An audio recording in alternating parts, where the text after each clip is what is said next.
வாழ்க வளமுடன். இன்று நம் கதை சுரபியில் நாம் கேட்க இருப்பது நமது எட்டயபுரத்து முண்டாசு கவிஞர் மகாகவி பாரதியாரின் மனதில் உறுதி வேண்டும் என்ற கவிதை. மனதில் உறுதி வேண்டும், வாக்கினிலே இனிமை வேண்டும், நினைவு நல்லது வேண்டும், நெருங்கின பொருள் கைப்பட வேண்டும், கனவு மெய்ப்பட வேண்டும், கைவசமாவது விரைவில் வேண்டும், தனமும் இன்பமும் வேண்டும், தரணியிலே பெருமை வேண்டும், கண் திறந்திட வேண்டும், காரியத்தில் உறுதி வேண்டும், பெண் விடுதலை வேண்டும், பெரிய கடவுள் காக்க வேண்டும், மண் பயனுற வேண்டும், வானமிங்கு தென்பட வேண்டும், உண்மை நின்றிட வேண்டும். ஓம் ஓம் ஓம். எவ்வளவு அருமையான பாடல் இது! பாரதியாரின் முண்டாசும் முறுக்கு மீசையும் நெற்றி திலகமும் தீர்க்கமான பார்வையும் என்றும் நம் மனக்கண் முன்னே பாரதியார் வாழ்ந்து கொண்டேதான் இருக்கின்றார் என்ற உணர்வை கொடுக்கின்றது. பாரதியாரின் உயரிய சிந்தனைகள் தெளிந்த நீரோடை போலே உள்ளது. எவ்வளவு அழகாக கேட்கிறார்! மனதில் உறுதி வேண்டும். உறுதி மட்டும் இருந்தால் போதுமா? பேச்சில் இனிமை வேண்டாமா? பேச்சு ஒன்று, நினைவு ஒன்று என்று வேறு வேறாக இருக்கலாமா? இல்லை இல்லை. நினைவும் நல்லதாகவே இருக்க வேண்டும். அப்போதுதான் நம் மனம் விரும்பும் பொருள் நமக்கு கிடைக்கும். மனமும் மகிழ்ச்சியாக இருக்கும். நாம் அனைவருக்கும் நாம் இப்படி இருக்க வேண்டும், அப்படி வாழ வேண்டும் என்று ஒரு கனவு இருக்கும். அந்த கனவு கனவாகவே கழிந்துவிடக்கூடாது. கனவில் விரும்பியவை நனவில் வந்து சேர வேண்டும். கனவு நனவாவது எப்போது? நெடுநாள் காத்திருத்தல் மனசோர்வை தருமல்லவா? அதனால் கனவில் நினைப்பவை கைவசம் சீக்கிரமாக கிடைக்க வேண்டும். வெறும் கனவோட பாரதியார் நிறுத்தல. செல்வமில்லாத வாழ்க்கையில் நிம்மதி இருக்குமா? அதனால் வாழ்க்கை இனிமையாக கடந்து போக செல்வம் வேண்டும். செல்வம் மட்டும் போதுமா?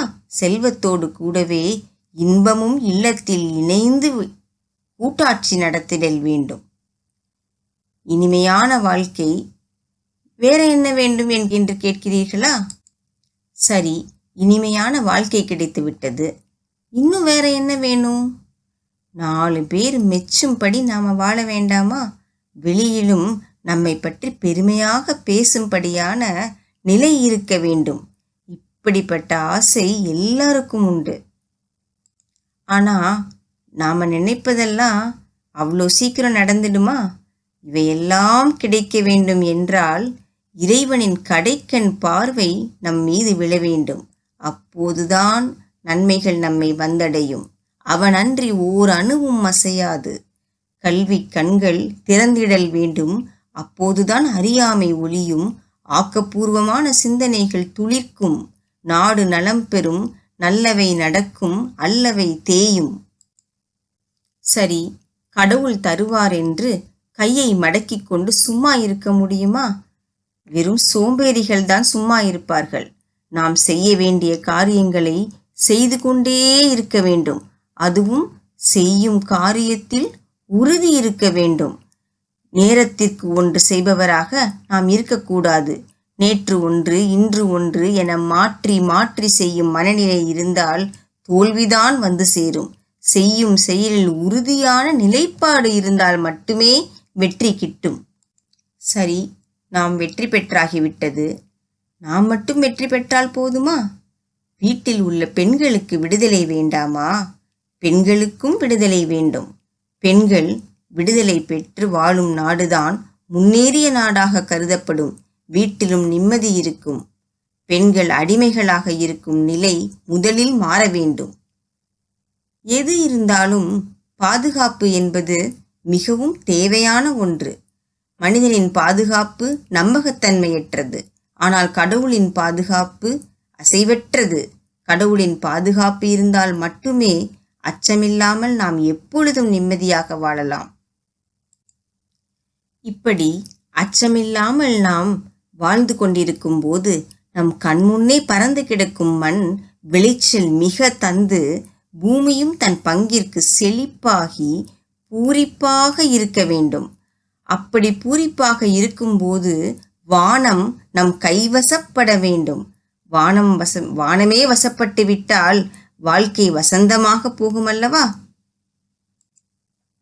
நாம் கேட்ட எல்லாமே கிடைத்துவிட்டது என்பதற்காக நம் பண்பில் குறைச்சல் இருக்கலாமா? வாக்கினில் உண்மை இருந்திடல் வேண்டும். உண்மை மட்டும் இருந்தால் போதுமா? உண்மை மட்டும் இருந்தால் போதும். வேறு எல்லா நற்பண்புகளும் உடனே கைகோத்து நடக்கும். அதனால்தான் பாரதி உண்மை வேண்டும் என்கிறார்.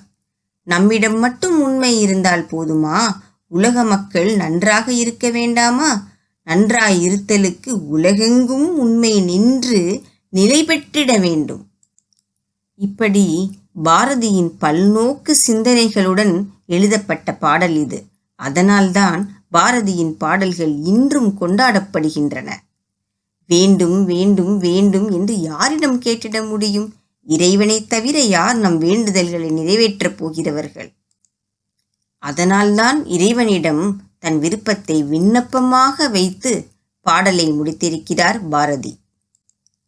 தமிழ் கவிதையில் மரபை மாற்றி புதுக்கவிதையை புகுத்தி பாமர மக்கள் தொடங்கி பேரறிஞர் வரை கேட்க வைத்த அந்த மகாகவி பாரதியாரின் நாமம் பூமி உள்ளவரை வாழும்.